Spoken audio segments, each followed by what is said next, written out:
I call it the dead zone. I figured this out a while ago just through my own journeys that I would go through when part of my identity would die off. And Yeah. I'd go through this really deep flat spot. And I didn't really know it was an actual psychologically documented process. Yeah. And for about 6 months, I'd been going through this wrestling with what I'm doing, how I'm doing it, how I'm showing up. And I know in those times, the worst thing to do is to make a big decision. So I always just cruise with it. And I said to my wife probably 3 weeks ago, I said, I feel like it's time for me to find a mentor. And she said, what does that look like? Because I'd never, ever sought outside help or a mentor. Not necessarily, I'd sought outside help for things I was going through, but not like a mentor. Yeah. Yeah. And I said to her that I foresee a older man, 60s, 70s, real elder type of energy. Anyway, within a very short period of time, you introduced me to Martin Shaw, who wrote the book Liturgies of the Wild, which I think that's an awesome book. So good. Unbelievable. He's late 50s, I think. Yeah, I wouldn't be sure, but he seems Early like 50s, he's, late 50s, yeah. He did say it on a podcast, Pints with Aquinas, that I had watched. Then, so he showed up, and then I discovered Malcolm Guite, which we call the gnome, because he's like a literal living hobbit gnome. If you watch his stuff, he's like this. It's so solid. This older man. He's a Cambridge professor of literature. I think that's his title, and he's very much into the Arthurian myths and Lord of the Rings, Tolkien, and Jesus Christ. And I found myself really pulled towards him.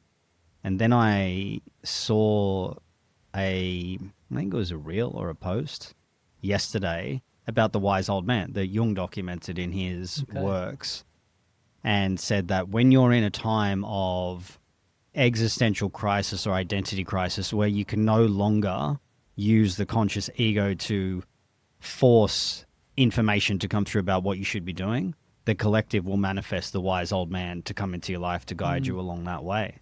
And I just thought it was so interesting. And I was showing my wife yesterday and last night. I'm like, how's this? I was saying to you 4 weeks ago, I'm stuck. I'm at an impasse. I don't know which way to go. I don't know what to do. I don't know if the space that I'm in is still the space that I want to be in the same format. And I feel that there's this emerging that's happening. And I remember I was on the couch with her and I said, I'm in a real bad place and I don't know which way is out and I don't know what to do. And that was difficult for me to admit to her, because a lot of people come to me and they're like, what's the answer to this? What's the answer to that? Yep. And it was mainly focused around my back and the chronic pain with my back. And I thought, I don't know the way out here. I don't know what to do.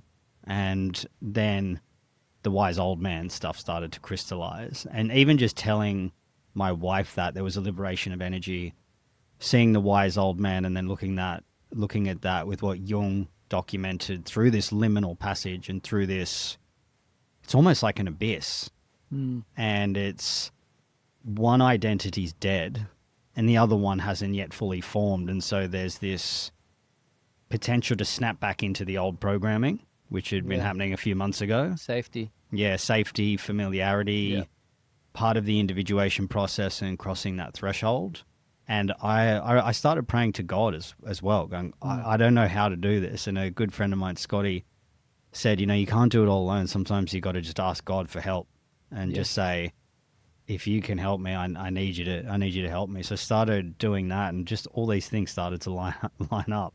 I still don't have the answer as to where it's going, but there's comfort in knowing that I don't know. Yeah, embracing the unformed state or the liminal passage that you're in. Hey, yeah, fascinating that the mentor or the guidance starts to come through in a like multifaceted way, which makes sense with our current context. I don't know if this is how Jung talked about it either or not, but I don't think it's new material throughout the ages. I think it's but repackaged, I think like repeated. The old world, it's like there would actually be those physical characters that would turn up in your reality opposed to on a screen. you know? So a lot of the time that unformed space is like when you would be questioning what's happening around you, and you might withdraw or sort of like go on a journey or whatever it is. And usually that wise man woman archetype, the sage even, or the fringe dwelling, the wizard, healer, or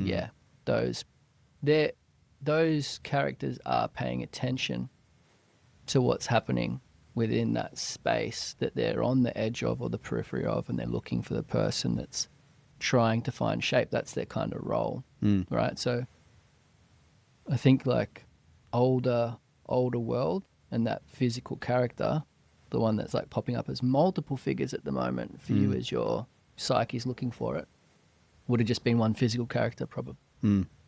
And that's like where archetype comes from, right? So it's like there might have literally been someone like the two gentlemen you just mentioned for particular people in times gone by. And then the archetype forms out of this culmination of all of those different people through time. And it's like that is actually truer than any individual person. You know, there's just this shape or this form. And it's that old saying too of like when the student's ready, the teacher appears as well, right? But the initiatory guide, the elder, it's a role that I think is being filled less and less, actually. You know, there's less men that are able to fill that spot for people, and maybe less of an awareness of being in the space that you're talking about as well. Even like, that space exists. Yeah, people have less awareness of it. Like you said, they'll go for the comfort. And if you think of the threshold, like I use the analogy of crossing a river, and a lot of people sort of get stuck in the liminal space, or they'll just cling to the bank on the side that their soul's trying to get them to depart from, or their psyche is. Because they got no way across it. There isn't a guide that's like sort of sitting on the other side, ushering them across or helping them to cross. Or you might even like completely avoid that threshold and that crossing because you've come up to it and it's been too scary. Like you've dipped your feet into that river and you've felt the current and you've questioned your ability to cross, and no one's there to help you cross it. Yeah. So you backtrack out and you just make sure that you cut a path that doesn't go anywhere near the riverbank, because, you know, it's too challenging. Your reality, you know, people don't want their reality to break down. They'd much rather just, and this is the sad part of it, right? If you don't cross the threshold, if you don't like meet it, if you don't allow yourself to sort of break down and lose control to a bit, and then go like, okay, I don't have the answers, I've got to reach out beyond myself to that archetypal guide, or to something even beyond that, the creator, the one that sort of coordinates it, then you're doing yourself it's dishonest. There's the disservice, you know, but you start to develop a falsity, a false construct, you know.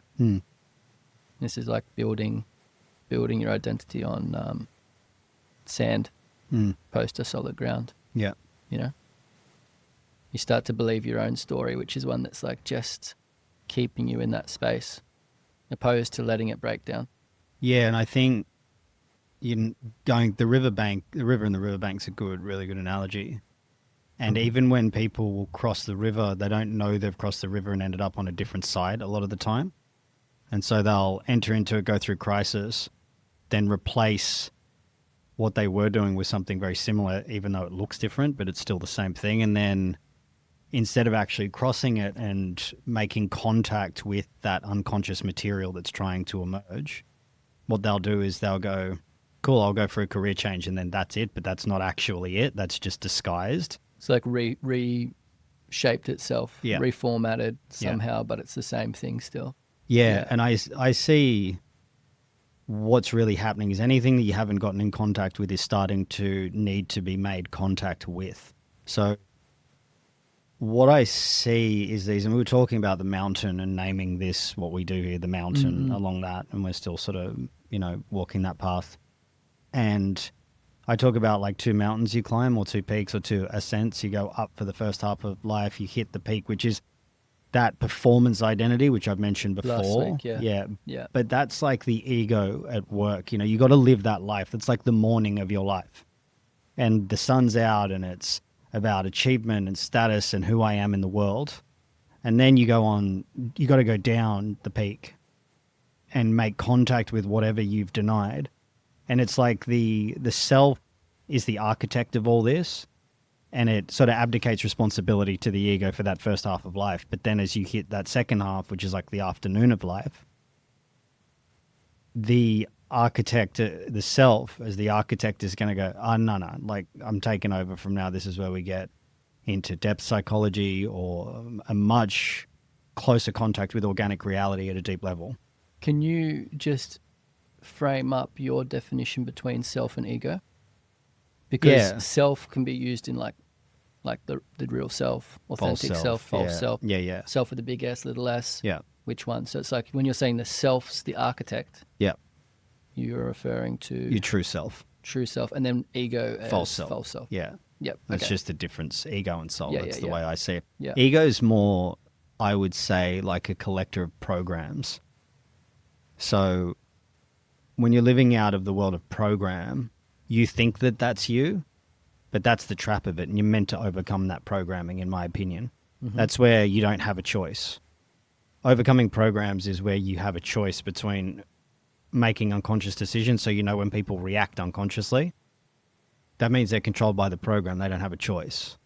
But when you're aware of the program, then you get to make a different choice, and that's the separation between honoring your true self and still buying into the false self. Yeah. So it might be, oh, I want to lose weight, but I can't stop eating and I don't know why. You know, I want to have a healthy relationship, but I keep choosing the wrong women. Like, guilty with that, and I didn't know why. Yeah. Once I started to understand what I was going through, those programs started to atrophy and they started to dissolve and they started to die off because I had a choice, and then with choice you can take different action. Yeah. And so the action becomes the will of the soul instead of the will of the ego. The will of the ego is force, and the will of the soul is inspiration and creativity. So you can't force inspiration. You know this, you're an artist. Former artist, however we're looking at in your journey. I've been flipping that thing around a lot. And so, like you would know, you can't really force inspiration. You can't force creativity. But inspiration, I think, is very spontaneous and it's clear. Whereas if you're trying to hold on to an identity, which is forcing something, then you're going to be in suffering and resistance. And what's going to happen is it's like the ego starts to push against the true self. And there's going to be an immense amount of pressure. And if you don't actively take this on as a man, it will start erupting out on everyone around you. And that's where we see men go into breakdown, sickness, crisis, relationship loss. Yes. All of that. That's the eruption of the true self trying to come out. This is life coming for you as well. Yeah, life. That's what I always say. Life will come for you. That's what you say, right? Yeah. Man, there's so many bits. Okay, so it's like the first ascent, which is the performance-based identity. Yeah. Would you say that's ego? 100%. Yeah. And for then, sure. And you need to do that, by the way. You can't be monastic about it and go, I'm just going to divorce myself from everything and never experience anything. Because that's the human experience. Yeah. And then the second purpose-based identity. So I'm tracking what you said last week because I thought about it a lot since we spoke. So it's like who I am informs what I do. Yeah. And the purpose-based one, that's what you're saying is the self. Yeah. So it's like you develop and climb that ascent to your performance-based identity. And then on the descent, you're coming in contact with the material of what you've denied or repressed. Yeah. And that's being pulled by that next ascent, which is the self going like, now you've got to come into purpose, authentic expression, what you're actually here to do. Mm-hmm. Might even cross over with destiny. Mm-hmm. Starts to bring in those layers of mythology and the wise old man. Yep, the wise old man helping the hero on his journey, or the fool make his way to the next sort of stage as well. Yeah. There's another aspect that can happen here is where you deny it and then you stunt the path of individuation and growth. And so you'll see men, they hit a point and then they never recover from it. So they might have a divorce and then all of a sudden all their hair goes white, or they put on an immense amount of weight and then they just stay that way for the rest of their life. Their individuation potential gets clamped down and locked down, and they go into like a form of is it stasis? It's like stagnant energy. Yeah, they stay stagnant, and their life just kind of becomes this draining force, and they keep trying to reactivate and hold on to the original programming. My dad did this. You know, he major super wealthy family, lost everything at around 50, never graduated past that. And that was life ripping out the rug from underneath him so he could individuate past that. And realistically, probably what he should have done is left my mother and gone on a second journey. Life was asking him to go for the second descent, but he didn't. And right up until he died 3 years ago, even in hospital, he was still trying to make deals happen to make the family wealthy like he'd done 40 plus years ago, because he was still trying to hold on to that, and life just wouldn't let him do it. He probably would have been able to be very successful in a second version of himself doing something completely different, but the original programming was just too strong. Couldn't let go. Couldn't let it go. And no one there to guide him.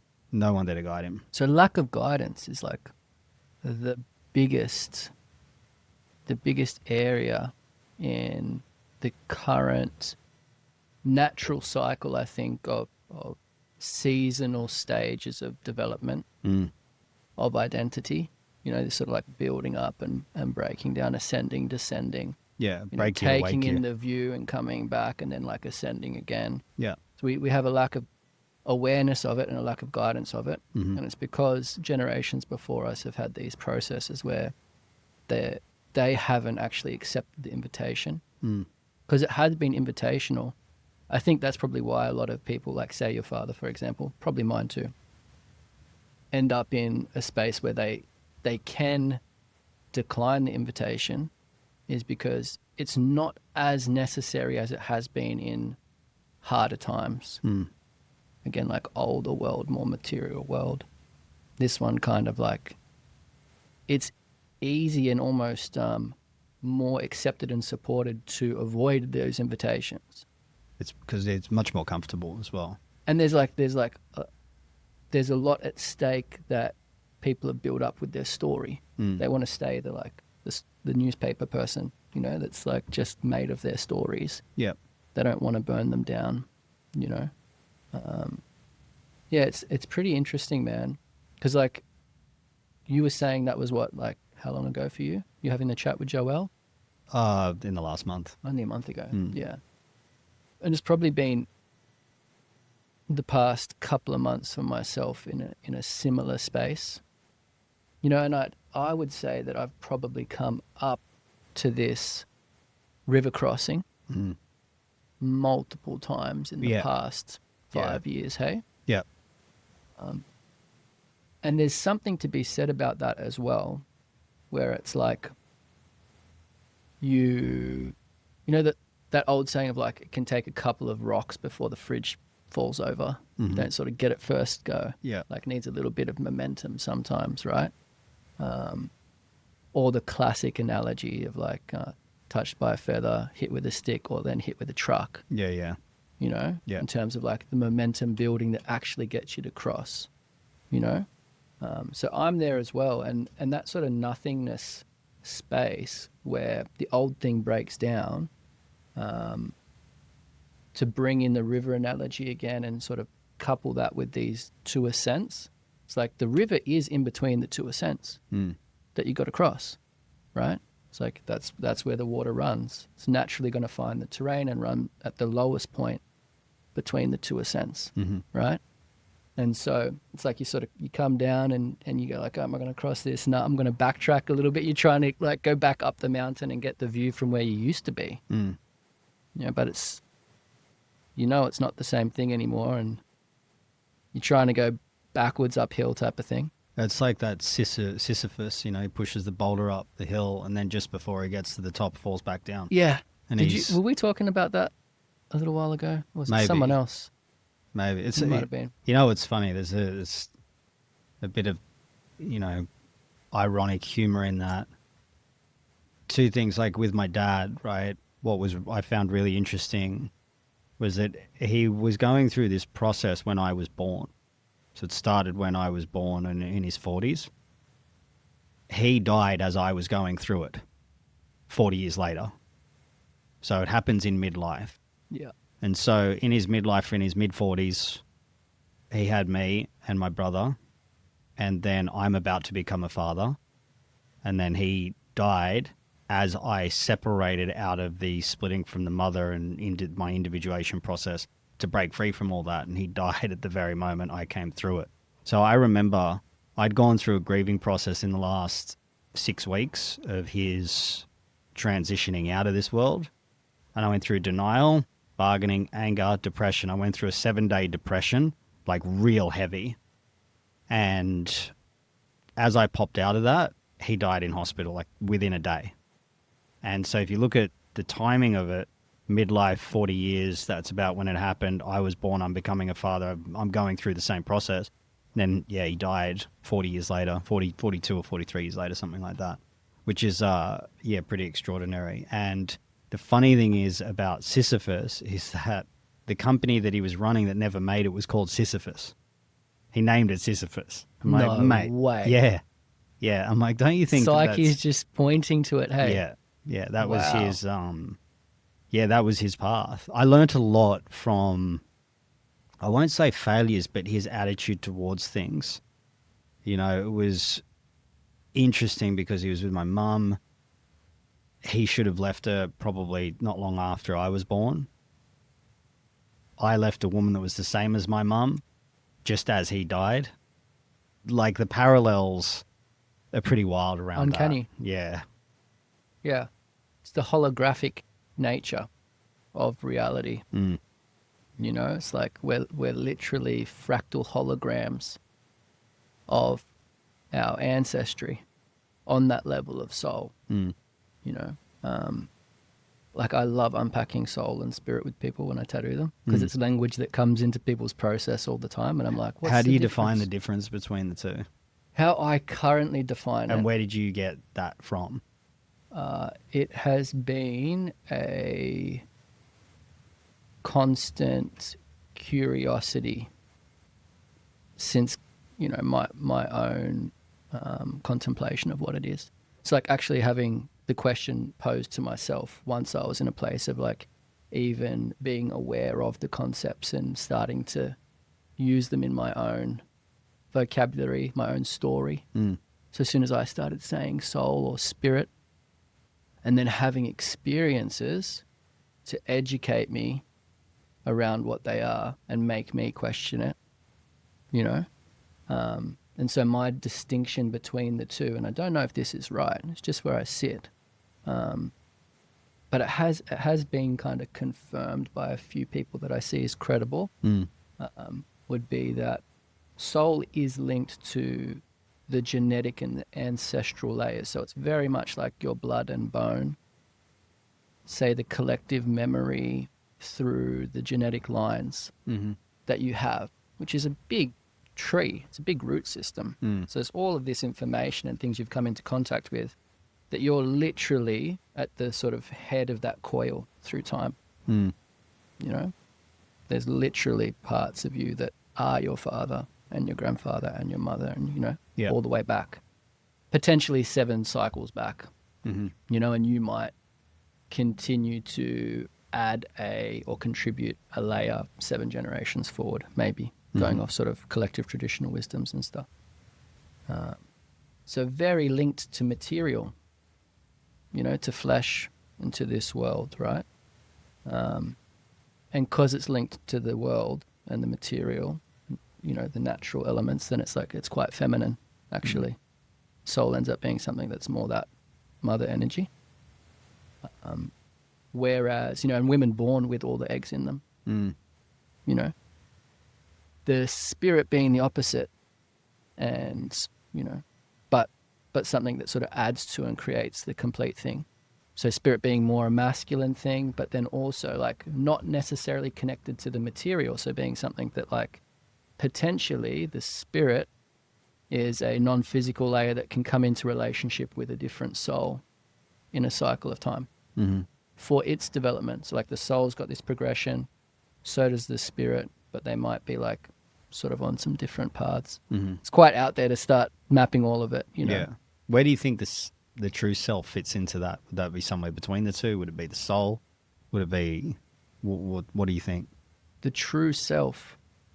Or is that just a synonym for soul or spirit? Yeah, like yeah, it's hard to say because, you know, you can't deny the realities of your lived experience as a human. But we're obviously more than that. You know, we're obviously more than that. And so you start going in, well, I start going into like sort of planes of existence beyond this one, then other dimensional ones. And it's like, well, is this a particular classroom or sort of like pattern-based experience to allow a spirit to move into the next one, whereas soul might actually be always existing in this one. This is its home, whereas like maybe it's not the spirit's home. Yeah.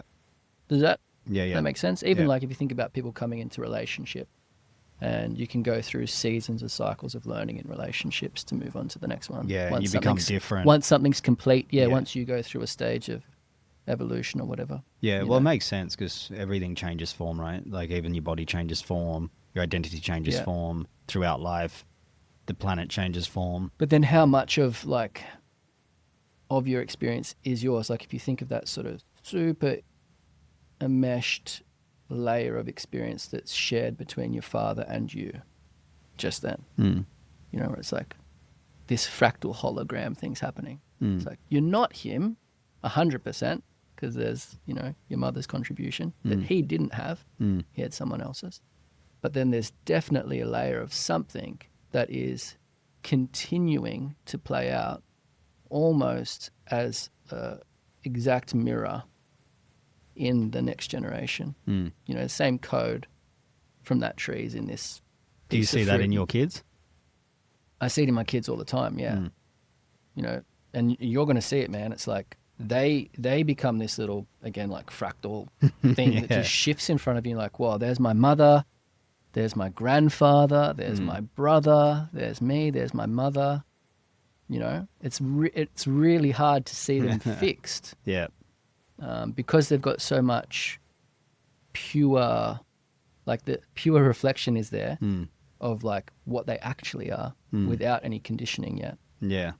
You know, once we start to get conditioned and sort of hardened, we take on the artificial self, I'd say. Yeah. You know, which is the thing we want to break down. So it's fascinating. But like, say for example, this pipe, this is like a little bit more trivial than say what you just explained with your dad, right? But when I was about 18, 19 in uni, I was like, oh, for whatever reason, went past this tobacconist little hole in the wall store near Martin Place Station. Yeah. And there was like cigars and pipes and all these things on display. And I was like, oh, I just stopped, caught my attention. Next thing we should be talking about attention, right? And I looked and I was like, oh, never smoked one. Never seen someone who had. And I bought this pipe and bought some tobacco. That was your first one, was it? Yep. And, you know, are you smoking an aromatic? Is that what they're called? Oh, what is this? I think it's called because it smells quite nice. It doesn't smell like mixture tobacco. Of matured golden Cavendish tobacco. Yeah, it almost smells like strawberry. Captain Black. Yeah, this one's called. It almost smells like strawberry. Yeah, it's nice. Eh? So it doesn't have that like strong cigar smell. Yeah, it's very different. That I like. Very different. But so like I'm basically a kid still, not sure why my attention is being captured by this thing, and I buy it and I start smoking it, and you could imagine it's quite weird being like basically a teenager smoking a pipe at university. Were you inhaling it though? I probably was at that time. Yeah. We had an old squash court as our art studio, me and one of my friends, and so like I'd be in there literally at uni smoking a pipe and drinking wine and painting and stuff. Just absolutely loose. Yeah. The young really wizard. loose. Yeah, I must have been doing something wrong because I couldn't feel my tongue after a while smoking that thing, so I stopped. Might have been the boxed wine. But I can remember my mum going like, "Where'd you get that from?" You know, I'm like, "Oh, this I bought it," you know, and she's like, "Oh, I swear that's your grandfather's pipe." I was like, nah, I bought this thing like the other day. It's not. And then the next family Christmas is when my grandmother was still around. Mum asked grandma, like, do you still have Wally's pipe? She goes off, comes down, brings out this pipe. I've got it wrapped up there. I'll show you later. It's exactly the same. Really? And like, there are so many different pipes, different shapes. So many, yeah. It is a replica of this. Replica pipe. Wow. I was just like, that's so strange. Wow, man. So strange. Yeah. So there's little pieces, I think, that are like artifacts or relics of our genetic line that are obviously in us. It's like it is the same genetic river. It's there. Yeah. That can get activated. I don't want to take this chat into tattooing, but it's like when you start doing something that has been done in the past by your genetic ancestry, I feel like that can trigger it. Like an event can trigger something in the body or in the psyche. Yeah. And they talk about epigenetics and all that sort of thing. Yeah. It's like, I think that's the place for ritual, ceremony, rites of passage, is to actually wake up and agitate and stimulate something that's dormant, that exists in your makeup already, that moves you towards something. And so again, like old refined cultures in bigger cycles, one that was sort of maybe more mature than our current one is, going through its adolescence, to bring that back. These things that you were put through at certain stages, initiatory things, were because the wise man can see that people in the village are on their descent and need to hit the next descent. They're looking at the river, they're dipping their toe in, they need to make their way across. And so they already have perfectly composed and curated and orchestrated ways of getting them to cross, and not something that is going to inflate them and carry them across without challenge either. It's like ways to get them to jump in and allow them the necessary struggle to develop the character trait they need to arrive on the other side equipped and at the other, to cross the river at the appropriate place. Yeah. That's the other part. The wise old man is really interesting because now we just see our elders as useless old people that don't know anything. So it's an absence of figure, which it's like, Jung said it, the collective will manifest it for you. And in the absence of having contact with those initiated males that are elders that can go, I know where to go. I know where you're at. Which is why this work that we do together is like so I think it's some of the most important work out there because it's just been lost. It's been completely lost. It's been destroyed. The lines have been cut. And when that activates within you, there's no one to guide you. It's only purely probably by our introspective nature going, all right, something's not working here. And I always say to the guys that I coach is that, how do you know your life works? Or how do you know you live in the truth your life works? So when things aren't working, where there's that hum of depression, that restlessness, that irritability, that frustration, that I'm like, you're almost like in a wrestle. And that wrestling is largely been left as a solo journey now because there's really no one to look to except the old authors or guys like Martin Shaw or Malcolm Guite or Tolkien or C.S. Lewis, or Aquinas. I've been reading some Aquinas stuff recently. He was phenomenal. It's going back into longer standing traditions and schools of thought and practice. So it's like they're from particular time, place, school of thought that was preserved, conserved, passed on, required study and sort of responsibility and a layer of healthy adult psychology to even be able to see its worth and apply yourself. Right? Get into a state to apply yourself. And if things don't get destabilized and start to disintegrate around you, you don't see the worth of it because everything's working. Why would you? It requires a lot to understand a lot of these concepts. But then traditional cultures as well. So it's like we can dig into those particular shelves of the past But there's also, like I talk about a lot because I spend time there in Maori culture. It's like there's cultures that have preserved it in even simpler ways. It's like I think now, especially for like, say where we're situated, and a lot of people we come into contact with are like Western globalized world. Yeah, those particular avenues that you're pointing to work, they fit. It's like there's more required of us in our thinking and reading and stuff than like maybe some of the simpler traditions do. But if you give them both attention and look at them, it's like there's heaps of overlays. And in simpler times, like pre-Christian times, they knew God. I think it might have been Black Elk that said this, Native American fella, where some of the real wise wisdom keepers, the traditional wisdom keepers can say it, where they get to this space, they're like, our people already knew God, already knew the Father. There's no doubt. When Scripture says that, it's like he's confirmed himself 1,000,000 times over through the stars. And that's what they lived under. But they didn't know the Son. They didn't know Christ. He wasn't here yet.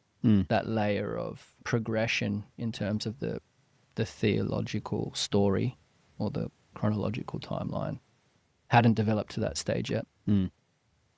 Whereas you're referencing people where it's like that's what they were looking at a lot of the time. But yeah, there's this layer of the nothingness or the breakdown in that valley that all of these people understood rites of passage was something that had to be curated for those people. And in our current time, this is where we come in contact with so many people, aware or unaware, life's just going to manifest some type of crisis. It's that truck bit. Yeah.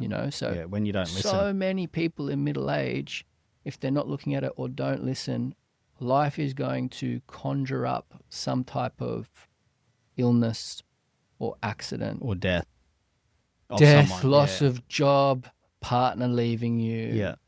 Divorce, whatever it is. Yeah. And you see that a lot. To step down and take time out from the story and reassess, Or destroy the part of you that's holding on to the story. Yeah. It's why, you see men, they'll have someone leave and then they won't get over it. They'll hold on to that. I had that with my ex-girlfriend or ex-husband, tried to burn the world down. Luke Woolcott is his name. Tried to burn everything down around everything to do just to get her back. Right? Fuck, mate. He I saw that and I'm like, man, this dude's he's in a powerful opportunity. That's the way that I saw it. But, he was telling his kids that he was going to kill me and that I was going to kidnap his wife and contacting other men's coaches about me, all this sort of stuff, right? And you think about that. And this was, I think they split 8 years ago. That's a long time to be holding on to something like that. So when you see that, there's an opportunity there. It's that holding on to that story. He's probably the strongest example I've ever seen a man. I've worked with a lot of men too, where he would go to find support for his story, right? I even remember when I had a first confrontation with him, I said, your ex-wife said that it's over and you guys are done. She goes, yeah, that's what, she tells everyone. And I said, yeah, and you're not listening to her. So it wouldn't matter what you say to them, right? They hold on to that programming, that story so tightly that it usually ends up it can kill someone. It can manifest as cancer or a brain tumor or a stroke or something that's really, really detrimental. It's man, life has closed that door.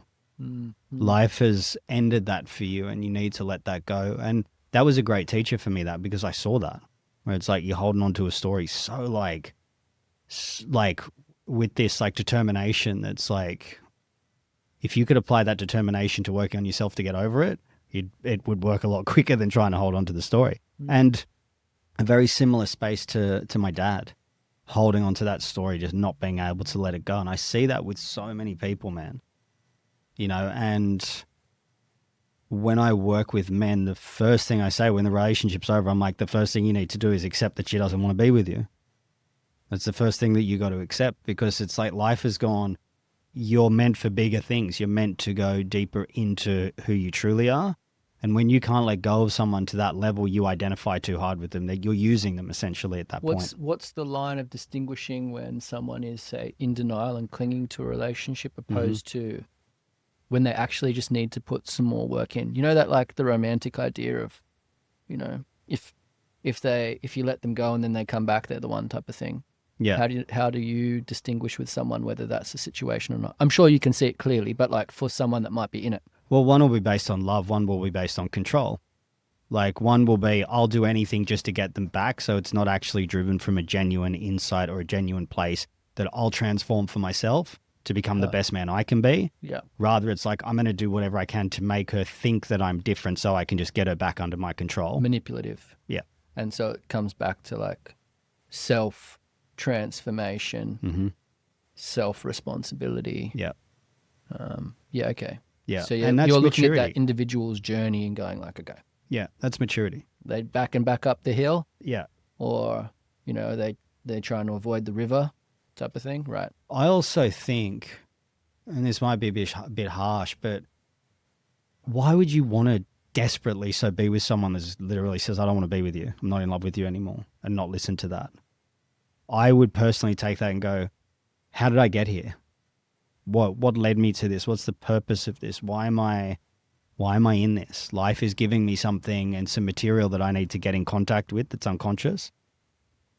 And that's part of the initiatory process, you know, and you see like two different worlds, right? Like that dude still stuck on her. Me is like, I walked away from her. He couldn't walk away. I did walk away. So it's like, it's almost like that hologram you talk about, like refractal opposites basically. And then I go on to work, I get married, I've got a child on the way. He'll still be stuck in that world. Yeah. You know, same way as my dad was stuck for 42 years in trying to hold on to that story. The stuckness. And it will stay there probably for the rest of their life. Yeah. They'll get on with it and, you know, do other things and find another relationship, but it'll always be like in that. And then they don't take responsibility. Yeah. Yeah. They don't take responsibility for it. And that's the big one. The stuckness. And then I guess there's also this layer. If we look at the stuckness, this is important, the stickiness of an identity or a situation. Mm-hmm. I found, like say with one of the people I've been working with recently, doing some initiatory stuff, via distance, we've been doing this, is over in the States, going through these processes where they are conscious of it, right? So like, I need to move away from this thing and into the next thing, but I don't know what it is. Kind of that liminal space you and me are talking about, that dead zone. Mm-hmm. And still, even with the awareness, so they're not clinging, they're still pulled back into the old pattern and don't actually successfully move into the next stage, right? So again, don't want to bring it back to tattooing, but that's like the river I swim in. So like, I see it and call it the bungee cord effect. Mm-hmm. The snapback. Snapback. And so it's like tattoos are meant to record information and sort of like lock in different milestones of identity and stuff. And so if you have one that you've outgrown, if a tattoo's been done in a way that is sort of backwards, not using a clean initiatory framework. So like, you cross the threshold, the tattoo then's meant to link you towards that next mountain. The tattoo's meant to move you towards the next thing. A lot of people get tattooed at the top of that first mountain. And so as they're coming down to the river, it pulls them back, right? And so like this fella I'm working with at the moment, I'm seeing that happening. He's trying to get across and he's pulling. I'm like, we need to mark this next thing. And that's how it has been used, right? So it's like, you see someone in this process, and again, the wise man would come in and move them through a process and then mark them. And that's kind of like opening a door and letting the new version through and closing it and locking it and leaving the old self out. There's a very distinct, a very concrete, lines being marked, not in the sand, in stone. That's there. You changed. You're not the same anymore, right? What do you see when you're working with someone, or do you see this, I guess, is the question, where they have a snapback? And what do you put in place with them? Yeah, Yeah. to help them through it. Yeah, Yeah. so you need awareness plus action. A lot of people... Action. Yeah, you need action. You have Yeah. to have action Yeah. with it. So that's when you said the bungee cord, I call it the snapback. I call it bungee cord. Yeah. Like Okay. you'll have to... we've never discussed that either, No. I don't think. Sometimes you've got to revisit things to make sure that you're over it, and life will present a test or two or three. I even sometimes see what I've called compression events, where you'll get hit 1, 2, 3, 4 by multiple things in one really tight time frame that you'll magnetize to yourself to see if you've overcome it and to see how you're going to react. And will you respond? Will you react? Are you going to operate the same way? I've had this with men that I've worked with, where as I help them dissolve programming, then the ex that they came to me heartbroken over loops back and says, hey, I'm kind of interested now. Yeah. And they always say, I'm tempted, but no, I'm not going to do that. Yeah. And so that will be like that snapback. It's a test. So you have to give someone the ability to make the choice out of the identity that was running them, that got them into that position in the first place. Yeah. So if it's, like a guy breaks up with someone or she breaks up with him, leaves, and then snapbacks. I had it happen to me multiple times. What's the action that you couple with it though? You got to you say no. You go, no, I see what this is about. Just to take a step back, one of the things that I'm a really big advocate for is when you're going through this healing process, the person that will get you through it is the one that's walked through it themselves. 100%. I don't think that someone, on the most part, and of course there'll be outliers, but I don't think that someone walking you through like an initiation or a differentiation process, a separation from the mother, can do it if they haven't done it themselves. It just won't work. There's an alchemy that happens with people that have done it. Yeah, they're not the wise man then. Yeah, correct. And so what happens is, I think that you need to know the complete architecture of what you're interacting with to be successful at overcoming it. So I use the analogy of building a house. Mm-hmm. You might go to someone about a breakup that hasn't walked through this specific example. Yeah, most breakups happen now with men because they need to split from the mother.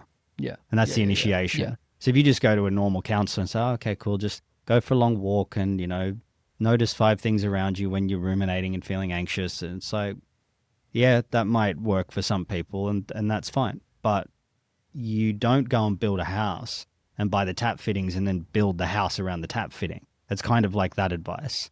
Instead, you need the blueprint. You need to know the landscape. You need to know the size and the dimensions of the structure that you're going to build. You need to know the material you want to make. You have to know the full architecture and structure of the thing you're interacting with in order to be able to overcome it and thus build the thing that you're trying to 100%. complete. Yeah.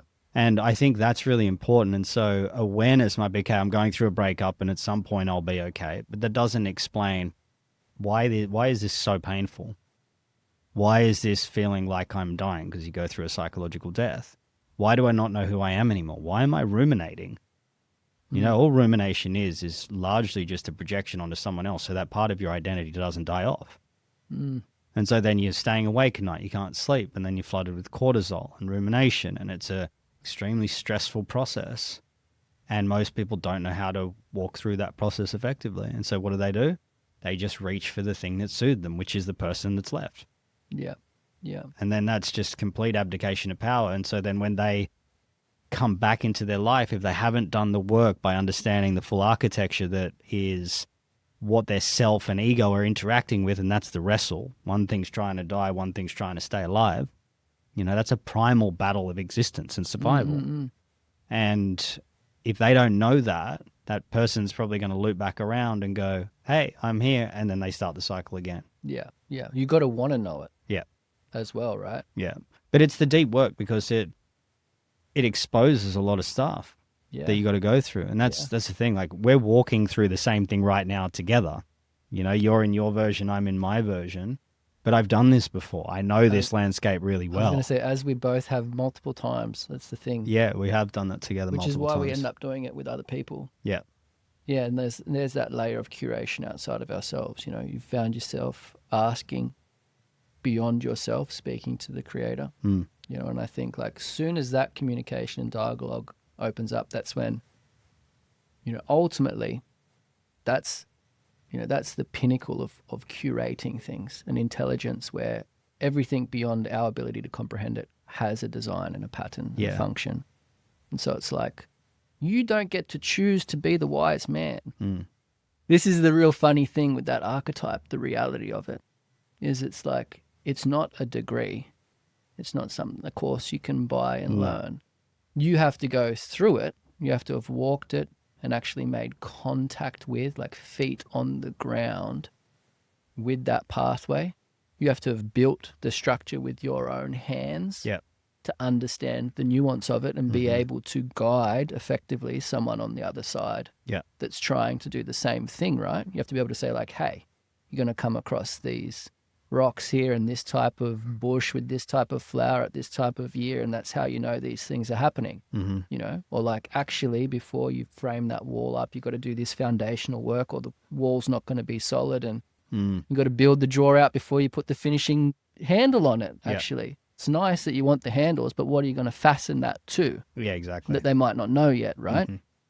And so it's like, once you've been through those things, the creator is going to put you into the place where you can be of most use and contribute to that pattern. So it's like, actually, we need people that have been through it in order to move the next wave or generation or whatever it is through that. But someone's got to accept the invitation and go through firstly, and then something outside of us decides and puts you in those places, you know? I find myself in it right now, and, you know the intricacies of it because we spend a lot of time unpacking stuff together, but it's like, I know this piece for me at the moment, which is like, it's a river crossing that I've come up against so many times. I'm really aware that I'm currently hitting a ceiling and sort of limited in my capacity in terms of my capacity to serve those around me. You know, I can do it. I know it so well. It's very effective at it. But there's a bit that I'm circling. I'm like, once I know how to cross this bit, once I know it, what it will unlock, not for me, so not from a selfish place. The selfish part of me wants to, like we've talked about, sort of preserve. Just stay with what I know. Yeah, stay in the comfort of it. I'm good at that. Yeah, we all are. You know, I'm good at the thing that I currently know, and I'm there going like, this next bit, actually paying attention and going through what's required to unlock that just means that my capacity to move the people that I might already be working with, or the next people that sort of I come into contact with, is going to open up a whole nother layer. Yeah, it'll expand massively. You know, and I'm just like, okay. Yeah. Time to do that. And that's the thing, that you're coming into contact with the stuff that you've pushed down, stuff that you haven't made contact with. Yeah. So whatever was denied, usually what I see is this isn't like universal, but it's fairly universal what people experience, maybe not at this particular time, but I've seen it a lot. But the thing that you were denied in childhood, what you were not allowed to experience, is the bridge through that's waiting for you on this other side. So for me, it was joy. Yes. I wasn't allowed to experience joy as a kid. And then last night I was walking around my house, and I just said to Joe, I'm like, I'm feeling a lot of joy just at nighttime, just for no reason whatsoever. And I'm like, that's coming online now. That part of me that I'd had to deny, protect, keep down and suppress because it was punished. Yeah. And beautiful timing as my son starts to get born, because he's going to need to be allowed to express that. Had 100%. I not been aware of that or been able to take action with it, then I may have denied the joy within him because I wouldn't have been comfortable with it. Yeah. You know, so I'm not saying it's a universal application for every single transition of the initiatory period, but whatever you've denied is asking to be brought into permission, which only you can give. Yeah. And life's just kind of like, it's got the ice pick just hacking away, just like fucking, or sledgehammer probably now for you. I'm trying to remember where I heard it, but I retained it because you've mentioned that denial of joy to me before. And it was, someone was saying that joy was like one of the most vulnerable states. It was like, I was listening to someone talk about vulnerability, actually in correlation to like bravery. Mm. You know, so it's like in order to be brave. I'm not talking about like, say, Is that Brene Brown? soldiers or... Was it a woman or a man? No. Can't remember now, but it was like they were explaining that there's this layer of like, you know, men denying vulnerability. Mm. But actually every act of courage and bravery He's an act of vulnerability. entails extreme vulnerability. Yeah. And then, it, you know, in that chat, it got to the point where it's like joy being like one of the most vulnerable states. If you allow yourself to experience full fulfillment and joy, you open yourself up to the vulnerability of the opposite end of that. Yeah, which is sadness as well. And kids are like, they bring that in just like the expansion on both ends. It's like your capacity for joy and love gets blown out. And so it's like, you know, as above, so below. As a result, your capacity to feel hurt and loss and pain is equally correlated. Gets blown out as well, you know. And it's a beautiful thing. It's a beautiful thing because your capacity or like the degree of those extremes on your spectrum is your capacity. Yeah. To feel and to experience and to know. And then that also becomes the architecture, you know, that you hold to move other people through as a result of, you know. Yeah.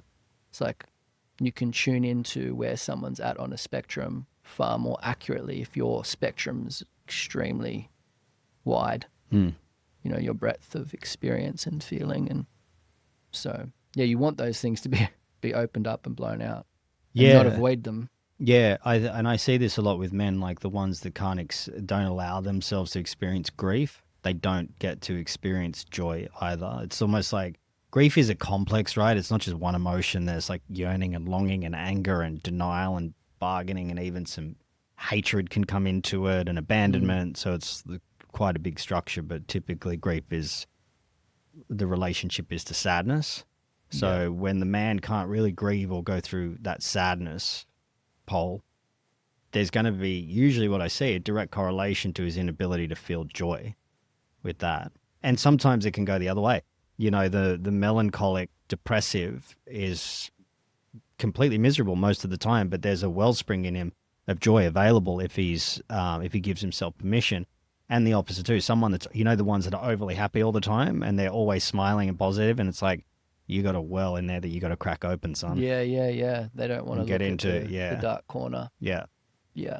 Which is, that's about, you know, capacity, right? So capacity for difficult things is important, but capacity for good things is another thing too. Yeah, and allowing yourself and permission.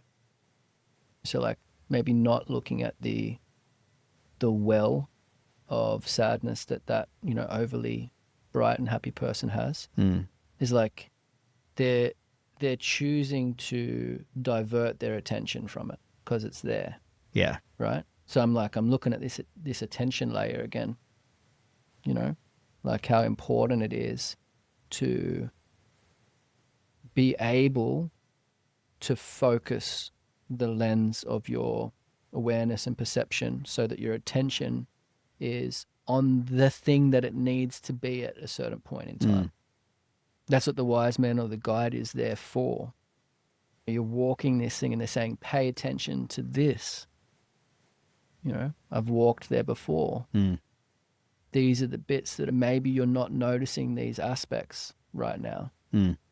Maybe you don't need to step right out into the river right now. You're feeling scared because the river's raging, but it's like the moon's also full. So if you just chill for a few nights on the side of the riverbank, it's going to slow down a little bit. Yeah. And some rocks will appear and there'll be a path. Those sorts of layers. So attention's a big one, you know, where it goes. And to loop back all the way to the start where you were talking about like making a conscious choice, you know. I think a lot of the time when there's that debate of like, how much choice do we really have? And like all of our decisions are sort of made before we are even conscious of them. And it's true, right? Like 95% of decision making, subconscious. Okay. So there's that sort of predetermined argument. How much choice do we have? I think the only choice, there actually is only one choice. And it's like whether you're conscious of making a choice. Yeah. That's it. You can choose to be conscious or unconscious. that's it. Mm. That's where the decision making comes. Yeah. And I think it's okay to sort of be on autopilot, default mode a lot of the time, because all of the steps you've taken like have already oriented you to where you're going. You know, so it's like, to use the mountain, it's like you're either shooting for the mountaintop, right? If you've had that calibration, it's mean at some point you've decided to make choices. It's not, you're not unconsciously heading for the mountaintop. You got to choose to go there. Yeah. And then on the other side of it, it's like going like, okay, I'm actually at a river crossing now. So there's sort of, you know, you got Mount Everest's peak, and then you got like the deepest point, Mariana Trench. Yeah. And both of those points is like, really, they're the elevated and like the most submerged points, and that's where the sacred is. It's like removed from the common. The common's the middle ground. It's every day. And for something to be sacred is the thing that's removed from the common. You know, Sesa, you know, to make elevated and holy. That's where you need the attention. That's where the guides come in. That's where the ritualized processes come in. You know, is to hyphenate and to snap you out of the default. Yeah. And to get your attention. It's the burning bush thing. Like, pay attention at this moment. There's something beyond you, you know? Yeah, life forces you to pay attention, doesn't it? Whether it'll be a niggling thing, like you said, the feather, what was it? The feather, the tickle, and the slap. And the truck. The stick in the truck, yeah. I hear lots of different versions. Yeah, the brick and the bus. Yeah. I'm sort of like the tap, the shake, the slap, the fucking send in the big one. But yeah, it's important, and it's, I think the more that we also go down this technological existence, the less attention we have on, it's like synthetic reality and organic reality, and these archetypal journeys that we go on, getting in contact with the wise man. It's like you might walk past him on the street, but you're too busy looking down at your phone, right? 100%. And diving into this synthetic reality, which is this, I mean, I'm in my 40s. I've only had a smartphone for 12 years or something. Instagram, I don't think really became very hardcore addictive until probably 5 years ago. And I noticed the effects of it on me. Imagine someone that grows up with that, their formative years, their brain function, like there is no separation from that at all. And it's almost like Deus Ex Machina, what is it, God in Machine, I think that is, isn't it? And it's like that becomes the thing that they worship because it's the only thing that they know. And they don't get the, or maybe they will later on, but they don't have contact with organic reality from the place of moving into prayer, saying, hey, I don't have all the answers right now, God, I need your help. If you can hear me, like, send something for me, please. Whereas I'll just be like, Claude, tell me what this is, and then Claude will gaslight you, make some bullshit up, and then spit out. I posted the other day, there was someone posted, it was on Stoic Daily, I think it was, and it was a quote by Marcus Aurelius that he never said. No. That's like, man, this is ridiculous. No one's checking. Yeah. So the attention, I think, is really important. Yeah, 100%. And now people, like, you know, attention's the whole thing, you know, and it's done through validation online. Yeah, and it's getting hacked. Yeah. Like, big time. So it's like, if you think of the scrolling and all of the... It's on a feed. It's called a feed. It's like what you're digesting. Yeah, what's been designed and engineered there is hacking our attention stream. Yeah. And shaping our perception. And then shaping our reality. Yeah. So it's like you can go into so many layers of this. It's warfare. It's fifth generation warfare. Our capacity to create through the imaginal, how this actually works in terms of, you know, future and past, and the sort of generative present moment, and what our awareness is feeding or being fed. It's like we're not choosing what we feed ourselves anymore, because it's been so well designed that it's like we're literally being fed. Yeah. Our attention is so hijacked. And that's why it's the big commodity at the moment. Yeah. How do you capture attention? And, you know, from that angle, it's like, yeah, there is a bit of this warfare thing happening, if you want to take that angle, right? Well, it's like the next war is not tanks and bombs and guns and all that. It's for the for the perception, to control the perception of people. We saw that in COVID. I mean, it's nothing new. It's nothing new, but I don't know if it's ever done it in this way. Because you pretty high level. You know, I see stuff. People send me stuff online, and I'm just like, sometimes I'll go and comment. We're not meant to be exposed to this much information. It might be some mentally ill person thinking she's a dog trying to get out of a train, pretending she's a dog scratching at the door.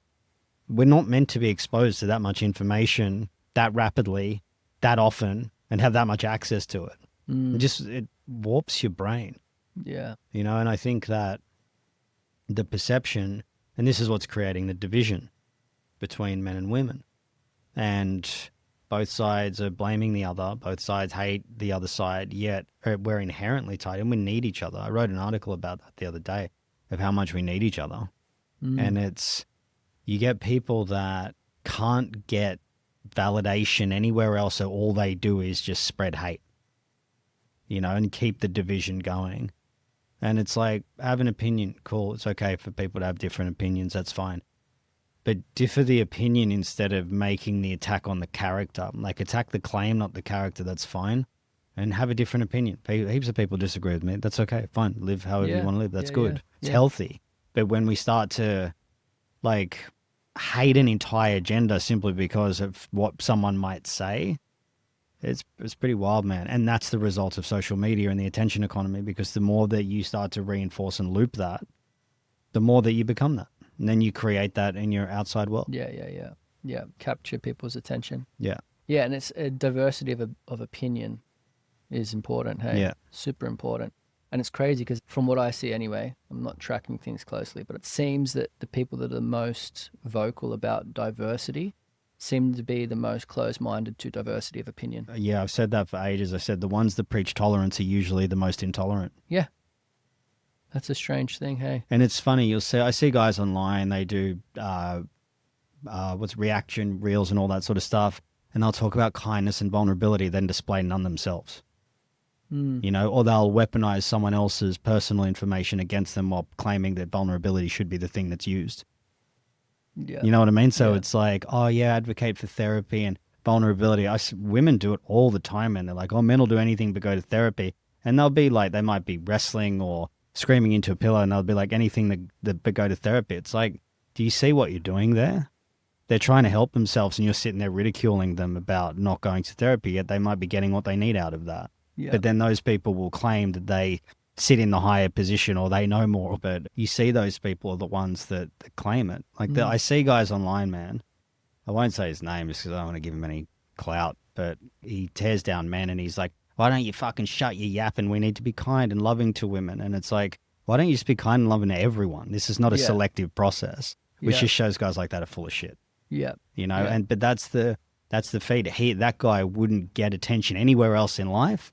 So he's gone after it online, and he gets the validation, which just keeps feeding his own narcissism. Yeah, feeds that loop, hey. And that's the problem with it. It just creates more and more narcissism. It creates more cruelty online. Like some comments I see from people, not towards me anymore so much, but man, it's fucking ruthless. Like, it's ruthless. Like someone overweight posting something and they're tearing it. So people just in the comments tearing them down. It's like the dehumanization is at like an all-time high. Yeah. It's crazy. It's really disappointing. Yeah, and it's because it's like we've lost the physical containment that would quite naturally like police it in a way. Yeah. Maybe policing's the wrong word, but it's like someone was being cruel to someone else about their weight. It's like in a room full of people, it's like someone's going to tell them to pull their head in. They wouldn't do it. Probably. Well, they wouldn't do it. They wouldn't do it. Or if they did, it's like they're putting their neck out and there'll be physical consequence, even if it's someone just like giving them the stink eye or, you know, people just going like, well, that person's a fucking douchebag and I've clocked who it is. Yeah.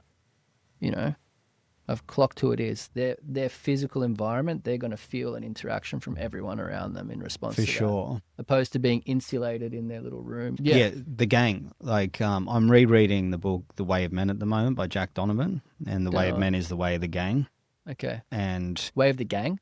He calls it the gang, which is like the tribe, you know, and he brings up a good point in it, which is called noble puppies, which I think an old Roman politician. I think it was Gaius or something like that, or I can't remember where. I'll find it. I probably should have remembered it before I mentioned it, but it just came to me.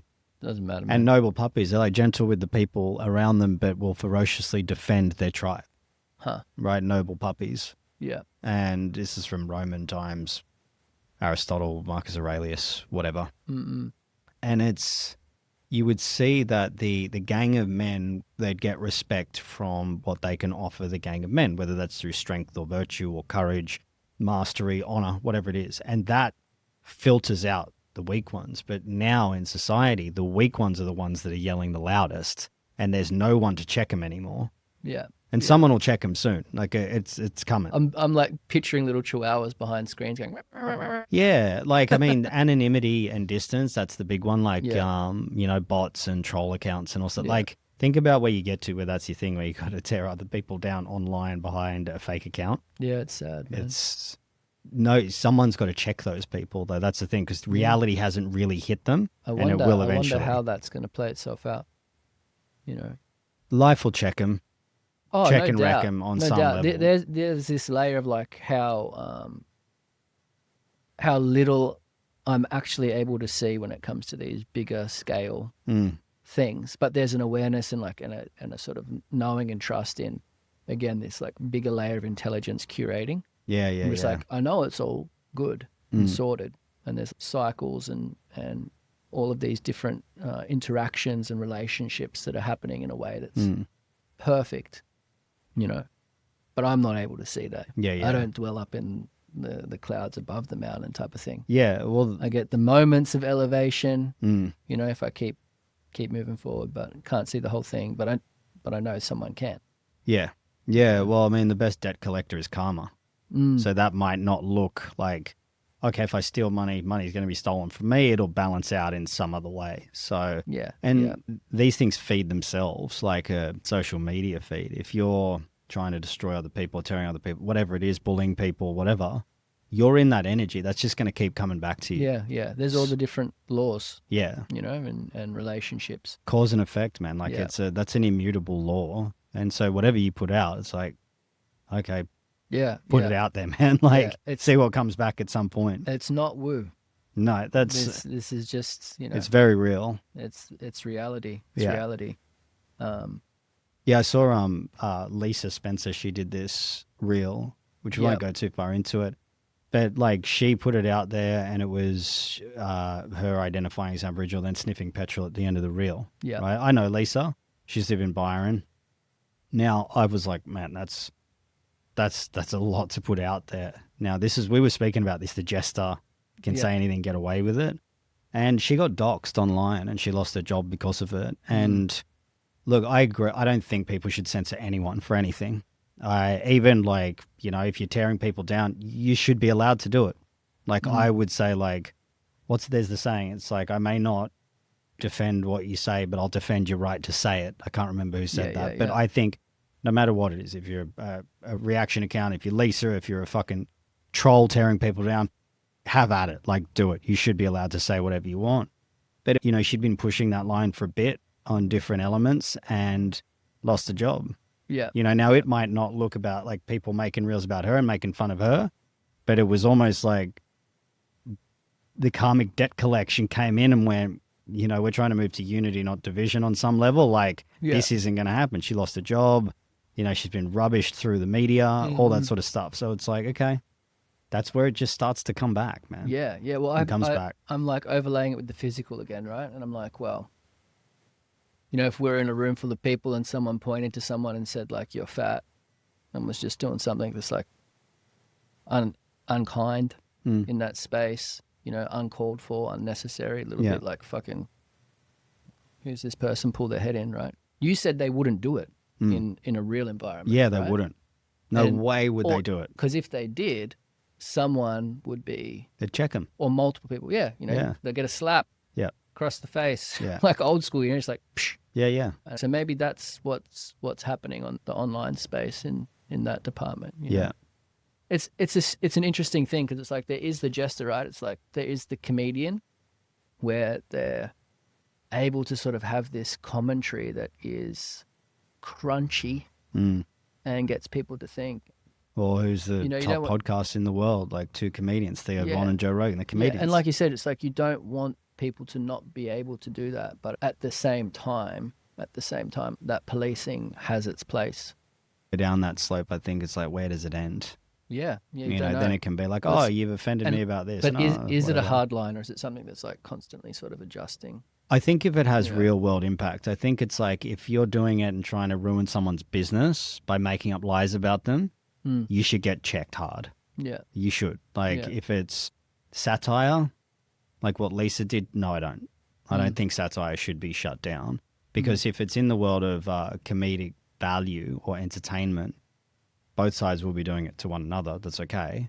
But if it's like you're willfully trying to tear someone down to affect their lifestyle, I think that should be left behind. Yeah. But, you know, who's policing on the other side of it, if you're listening to people like that and that's going to affect your decision, you're a fucking idiot anyway. Like, let's be fair. If you're listening to a reaction account or a troll account going, oh, I won't go work with Mark because some troll account said XYZ about him, like, that's not your person to work with anyway. That shows a lack of intelligence if you're going to listen to those accounts most of the time. Yeah, and this, again, brings us back to attention. You know, it's like, where the fuck's your attention going? So it's like things like that. When you know, you asked me if I'd seen that video the other day. I hadn't.